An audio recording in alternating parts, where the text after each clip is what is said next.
Hello YouTube and welcome to the They Make the Gazebos YouTube channel. As you can see by looking at the picture right there, this one is all about swords and wizardry. I've been planning to do this episode for a long time, and I was looking for just the right time, and with the announcement of Frogog's Kickstarter, which should already be going as of the recording of this, as the release of this, I figured it would be a great time to talk about this game. And this is one of my favorite retro clones. And this video is a little bit of opinion, review, and, well, passing on some knowledge, hopefully. First of all, Swords and Wizardry. What is this? This is the complete rule book. There are more than one edition. I'll get into that in a second. This is based, basically, on the original D&D plus the supplements. So you have your standard races, elf, dwarf, halfling, half-orc, half-elf, and this full set of classes: fighter, magic user, cleric, thief, assassin, paladin, ranger, monk. All in one nice, tight little book. And the Kickstarter, in case you were wondering, is to divide this book into a few digest-sized books for ease of use at the table. In and of itself, the game's really not changing with the Kickstarter. Just some reorganization, some minor editing, and some new art, but in a format that's going to be much more useful to use at the table from what I found. Excuse me. And just like the podcast, I'll be running this through without any crazy edits and things like that. But hopefully this will also get some more interest in the game. It seems it's waned over the last few years from a few years ago. So the Kickstarter might bring in some new folks. And there's the first things I want to talk about for the new folks is that they might hear about other editions, not other printings. There's multiple printings of this book. This is the second printing. This is the one everyone loves. But other editions of this book, or actually other editions of Swords and Wizardry. And with that, I'm of course talking about Swords and Wizardry Core. Once again, Swords and Wizardry Complete is what is going to be supported by Frog God Games from now on. And you probably will still be able to find Swords and Wizardry Core on Lulu. So Swords and Wizardry Core is very much like basic D&D. Your four classes: fighter, magic user, thief, that's it. Fewer races, fewer spells, but in essence, the same rules as Swords and Wizardry. And of course, you also hear about Swords and Wizardry White Box. This is directly inspired by the Three Little Brown Books. Uses a D20 and just a D6. Once again, this isn't being supported by Frog God Games, but it will be. You can still go to Amazon. You can probably get this on Lulu. Or you can get Fantastic Medieval Adventures by Seattle Hill Games, which in essence is very much the same game. Now, even though they are not supporting White Box, you will still hear about this beauty: Swords and Wizardry Lite, which this is the freebie version that's given out by Frog God Games as a quick start starter for Swords and Wizardry. Yes, this is the whole game right here, 1 through 3, that much pages. Levels 1 through 3. It's simple, very much based on the White Box version, and lets you easily grow into the complete version. Like I said, the White Box is just D20s and D6s for practically everything.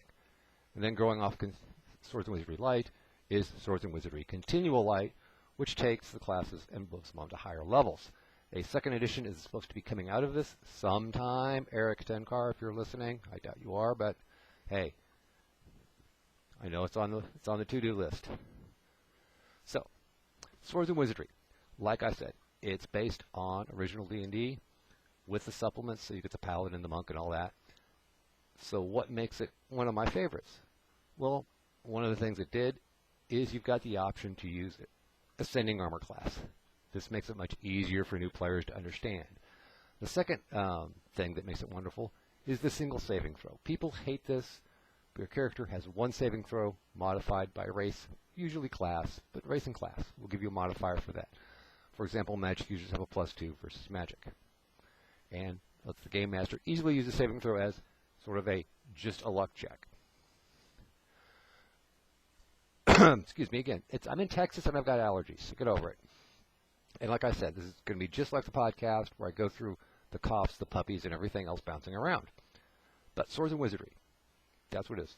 And, you know, when I first brought this up to my gaming group, who had only played 5th and a few had played 3rd, they were amazed that this little book replaced the Player's Handbook, the DMG, and the Monster Manual.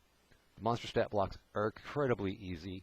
Armor class, hit die, hit points, special abilities. That's it. It plays very much like old D&D, and it's a very simple and robust framework that lets you build and house rule very, very easily. Personally, in my game, I've made lots of hacks, of changes, and little changes the way the classes work, just based on my opinion and my experience. If you go to the Frog God channel, you can listen to Ben Barsh, and he even talks about importing 5th edition rules, which I took his advice, and I started using the death saves from 5th edition for, well, checking to see if a character dies. So, very simple and very easy to house rule. How easy to house rule? It's also very well supported by Frog God Games. Since this is a video, I'm going to show you physical products, but Frog God Games has lots and lots of great adventures. Most recently, City of the Drip Blood, Cephalon Gorgers of the Moon, and since it is open game license, there are lots of great adventures by third-party publishers, such as Skeeter Green's Crypt of the Swords Wizard, and Joshua DeSanto's Pyramid of the Lost Kings. These are all still related to Swords and Wizardry. Not only that, because of the simple and robust system, a lot of other publishers have used this system as a framework on their games. And some of the most popular ones, like I said, I'm using what I have physical copies of. I have tons more PDFs. Untold Adventures, yes, James Bond. James Bond again, White Star. One of my favorites,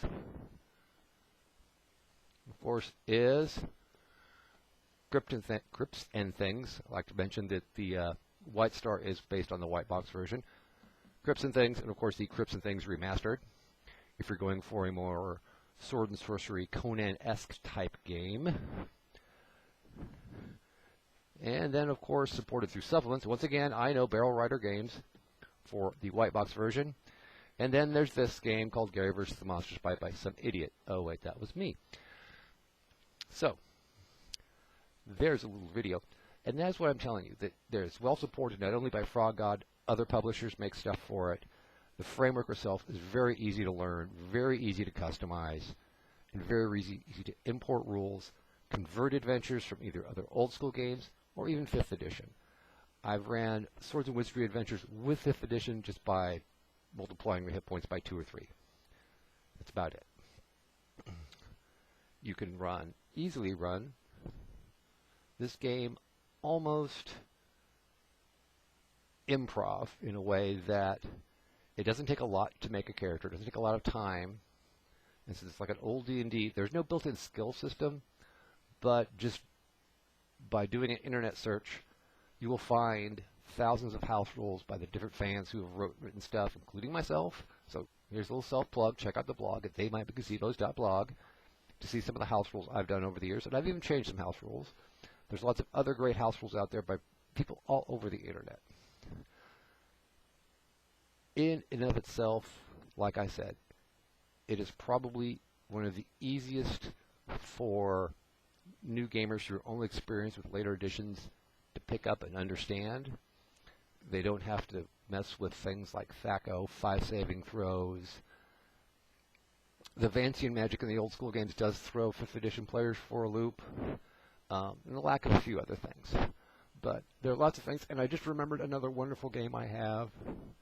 It is based on the rules, the physical ones. This, once again, is on the white box version, but boom, Faraway Land. Another publisher who worked around the framework of this game. So there's lots and lots of options, and there's multiple genres. Just check on drive-through. Sometimes, I admit, publishers aren't the best about putting their products in the right categories, but it's a pet peeve and probably going to be part of a podcast someday. But like I said, the rule book is easy and concise to use. Get my little dragon out of the way. The character sheet is easy to understand. I know there's a character sheet in the book somewhere. There it is. It's not cluttered, and it lets you play the game really the way you want to, but provides you a good, solid framework that's easy to use and easy to understand, and for your players to use and understand. In case you want to know, the PDF of this is still free, available on various sites on the website, Drive-Thru, Frog Gods, and I think a few other sites has the free PDF of this. And like I said, they've got a Kickstarter going for a new printing. It's not a new edition, call it a new printing, because it's the same basic book. There's some editing changes, and of course the formatting to go to digest-sized books and a box set. And with that, I want to thank you for listening, and you can subscribe to this channel. Go over to Frog God's channel, listen to Ben Barsh talk about it. He has some really great things and how-tos on understanding the more details of the system. And thank you for listening. Hey, if you like this video, you like others, you like the blog, visit the blog at theymightmakegazebos.blog, or hey, if you really like us, you can go to Patreon at patreon.com/theymightmakegazebos and help support this YouTube channel, the blog, and the Playing It Wrong podcast.